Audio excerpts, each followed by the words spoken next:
او تومتبارن کو دشوا 19 بندانê de li ser riya Nisirbîn û Mêrdînê 5 welatiyên Herêma Kurdistanê kuştine.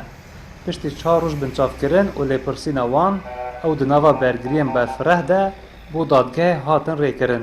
Tometbarên bi navê FA û AK li xwe mikur hatin ku wan her 5 welatî kuştine. Li gorî Zanyariyên Kurdistan 24 bi dest xistine, tometbar FA di îfadeya xwe de gotiye hevalê wî AK biriya sê kesên bi navên Tolga, Mehmet û Oğur gefa kuştina malbata wî li wî xariye û wî jî ewil biriya Western Unionê 400,000 lîre ji bo AK rêkiriye.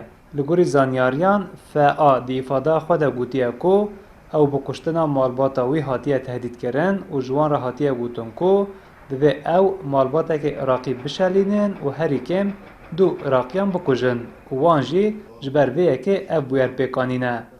Li gorî mafnasan, ev bûyereke nezelal e û divê bi her awayî bêzelal kirin.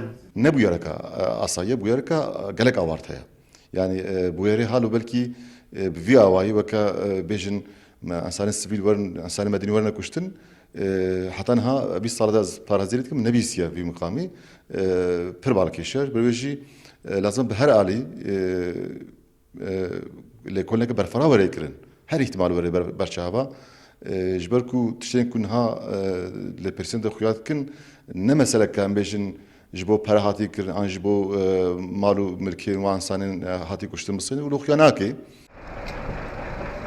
Her du tometbarên sereke yên bi navên FA û AK tawanê diavêjin ser hevdû. Li gorî zanyariyan, AK di îfadeya xwe de gotiye ku ew û FA her du jî deyndar bûne.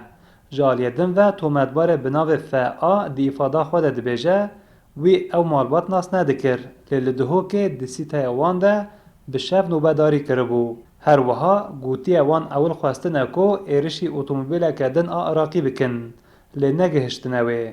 Li gorî ku AK dibêje wan bi hêceta ku tekerê wan teqiya ye destê xwe li otomobîlan rakirine û ev otomobîla welatiyên dihokî ji bo alîkariyê li wan sekiniye. Mafnas dibêjin divê kujer bi sizayên giran bêne sizadan. Yani ji bo kuştina insana di dawiya wê yani mahkeme em bivêjin müebbet cezasî lê tên birîn gavê ev yani hey wexta lê tespît bibe em bivêjine ev kesana bira jî wan ev olaya kiribe pênc cara ew ê ağlaştirilmiş müebbet bixwe.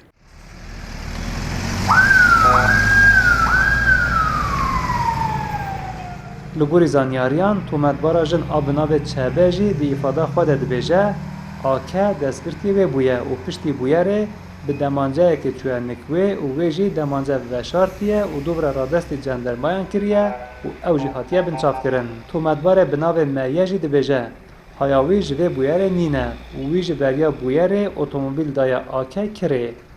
Her du tometbarên sereke FA û AK li gel Meye û Çebe hatin zindanî kirin. Tometbar Meşe jî dibêje tu pêwendiya wî bi vê bûyerê ve nîne. Ew bi mercên dadî hat berdan.